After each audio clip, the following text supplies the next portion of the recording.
Hey, what's happening, everybody? It's Dr. Cobra, and I have here with me. Dashing Knight, everybody. And we're here on a bit of a spur-of-the-moment thing to bring you a Clopfic written by somebody who's been very nice about asking me to collab with my lovely partner here on it. And that is lightning-based DJ Toczik. He's been sending me messages and finally sent me the story and asked for my input. And I enjoyed it, and from what I can tell, so did you. Yeah, but say his name again. Lightning-based DJ Toczik, and that is Toczik. Wow, that's a long name. Yep. Try saying that 5 times, everybody. Got a cool avatar in any event. I shall look later. But I enjoyed it and said we'd collab on it. It's a Twilight vinyl clop, or Twi-Scratch. Yep. So, naturally, I needed a little help on that. True. I just can't resist anywhere to put vinyl at. But he did a good job on it. Wrote it himself, and so I guess it's time to get started on it. Yep, I agree.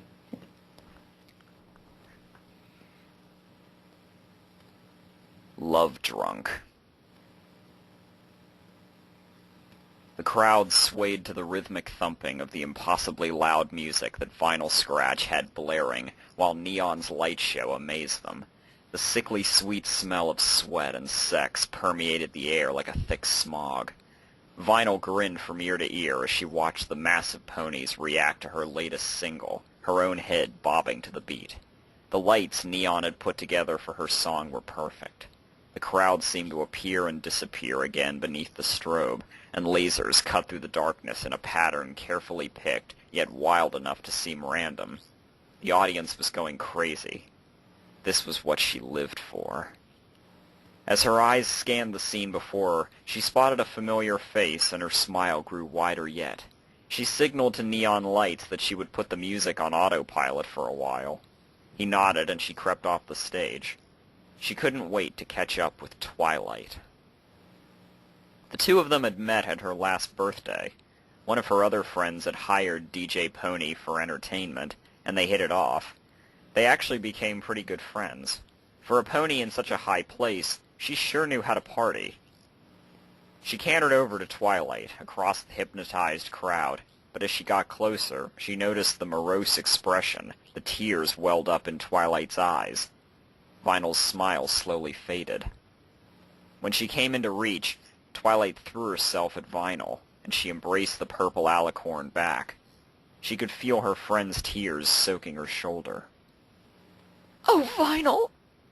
she cried. "You wouldn't believe what I've just been through." Vinyl gently pushed her friend away and used her magic to lift her sunglasses up, resting on her horn, so she could look into her eyes. She gave her a reassuring smile.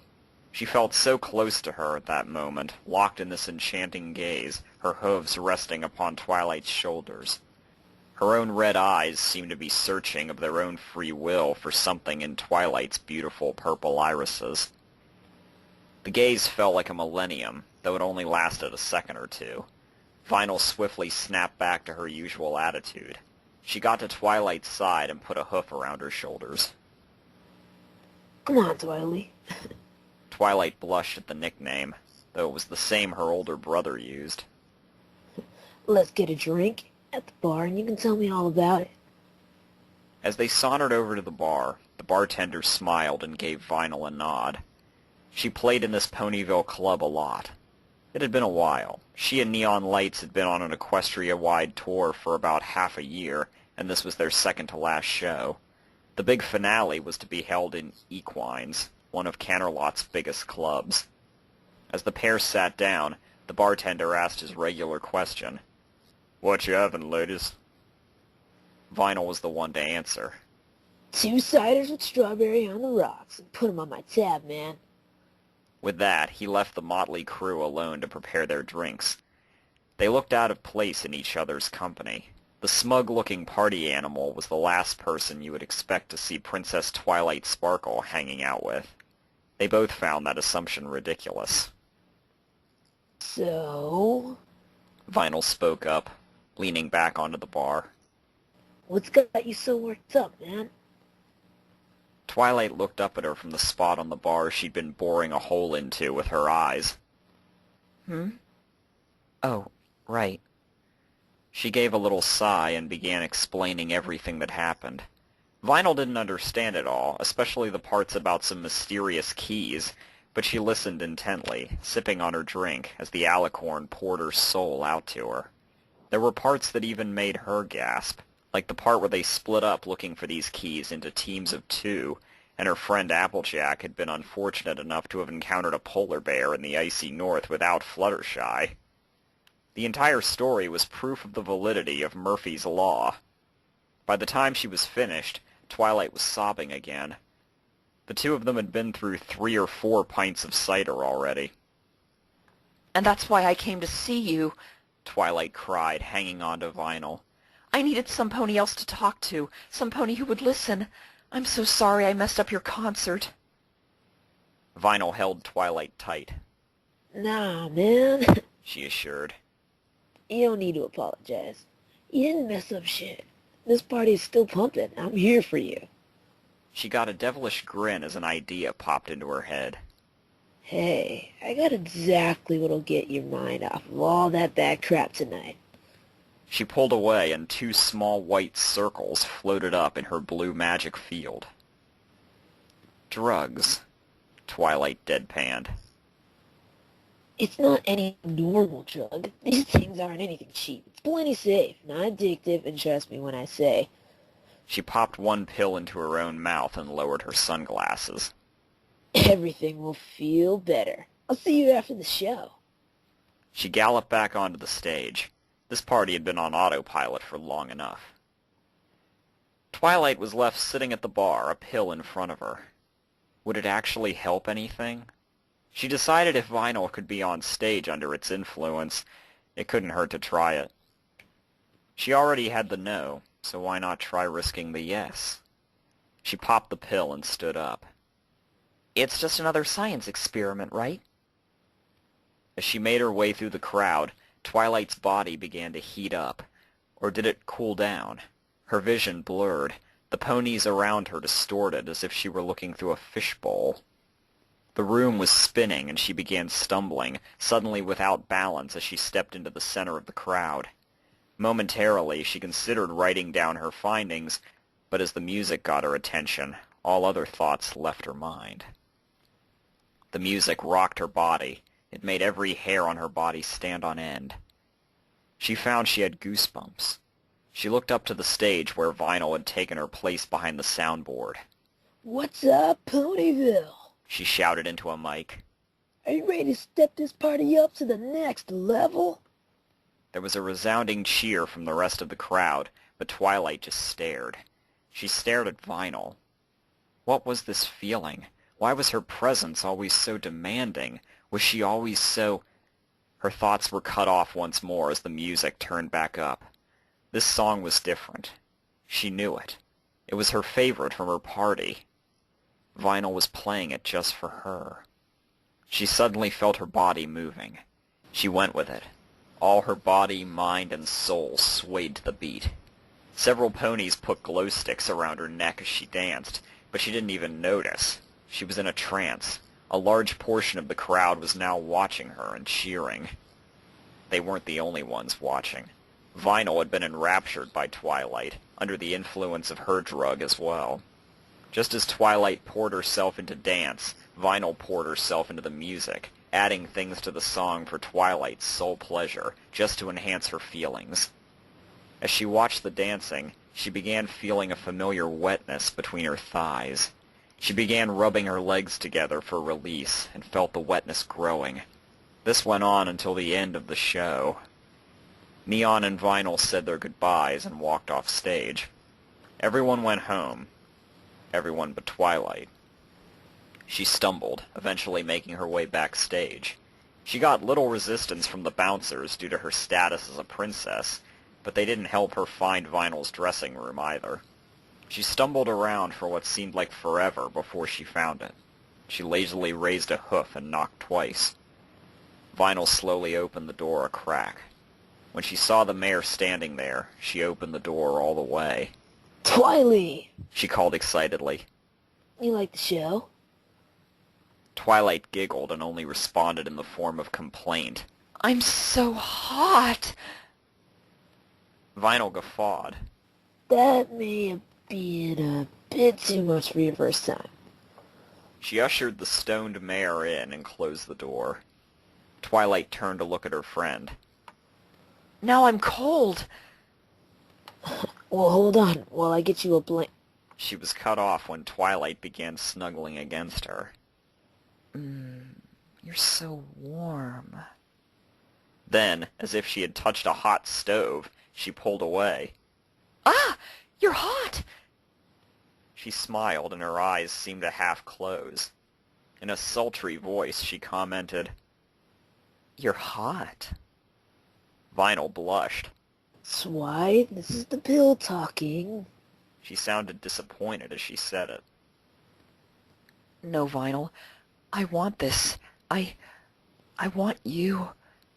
She took a step forward and tenderly placed her lips against Vinyl's. Vinyl's eyes closed and she moaned against Twilight. As she kissed back, she wrapped her forehoofs around Twilight's shoulders. She probed Twilight's lips with her tongue. Twilight opened her mouth a bit, inviting her tongue in. She moaned as Vinyl's tongue flicked and wrestled with her own.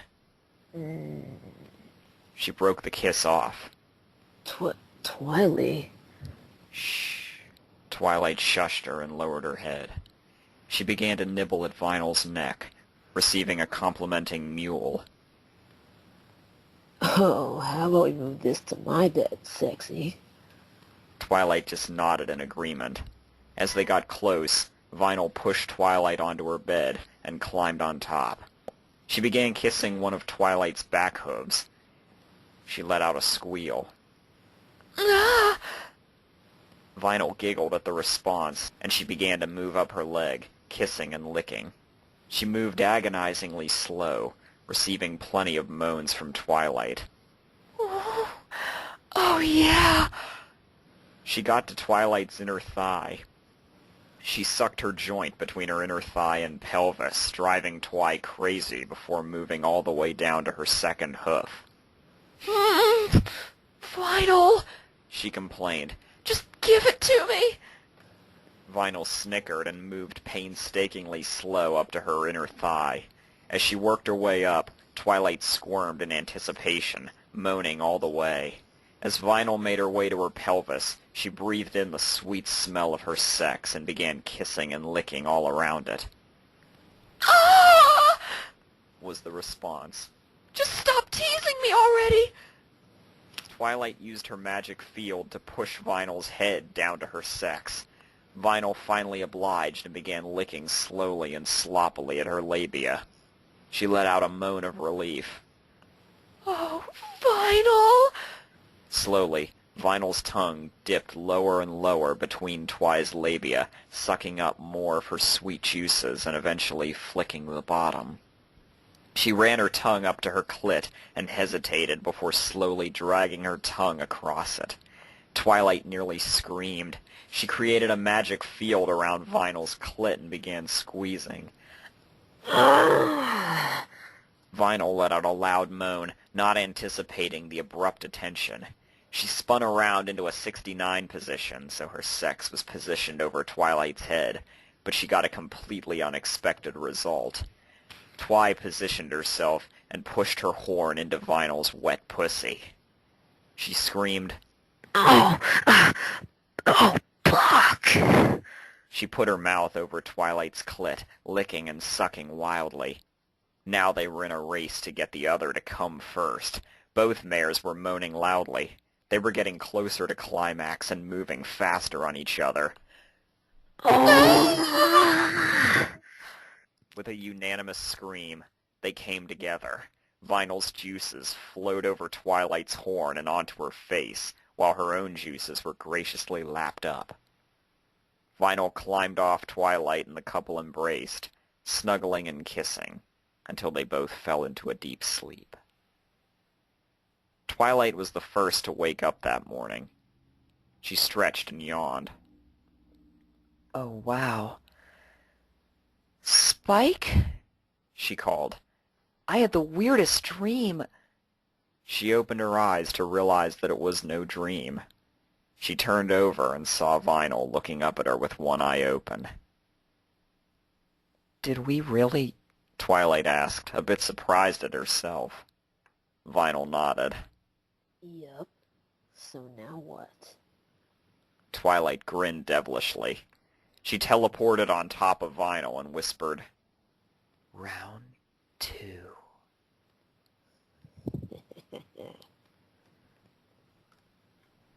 Well, I hope everyone enjoyed that. It's a little short, but I enjoyed it for what it was. I really think he did a great job for what I believe is his first story. So, Yeah. Bass Drop in particular, I hope you enjoyed this. Wow. I need to go finish. Okay. Thanks for helping me. I'm just kidding. That was a joke, everybody. Don't. Nah. Actually, me and you got a couple things to finish off anyway. She means RPs. Yeah. But I guess just on a final note, I'm not sure whose channel this will go up on, but the collab channel? You feel like it? Then we can just throw that there anyway if you like. I do. I feel like it should. You know what? That's a good idea. Throw all of our fan-made... Anybody who's a fan that writes something, we throw it on the collab channel. Or by written specifically by one of us, we'll throw it on the collab channel. Yeah, great idea. Yes. Alright, so all you fans out there that like to ship whatever the heck you like, go ahead, start writing. Or if you already have some, start speaking up. Don't be afraid. Yeah, because I'm kind of out of ideas right now. And I'm still editing junk like crazy, so... And looking. Bad habit of only finding clops. Yeah. Yeah, I might be moving on from FimFix soon. Maybe. Just to take a little break, but Oh, okay. I'll talk about that on my next reading or whatever. Yeah, sure thing. Oh, by the way, are we going to mention about how good you are with said voices or no? Or you'll be doing that? Or you know what, we just need to have a podcast. Sure, we can do that. To let the fans know what's going on with us. I think they deserve it. Alrighty. So Okay. I guess that's another thing to look forward to, folks. Mm-hmm. So for now, we'll see y'all later. Yep, it's been fun. Yep, thanks again for listening, guys. Bye.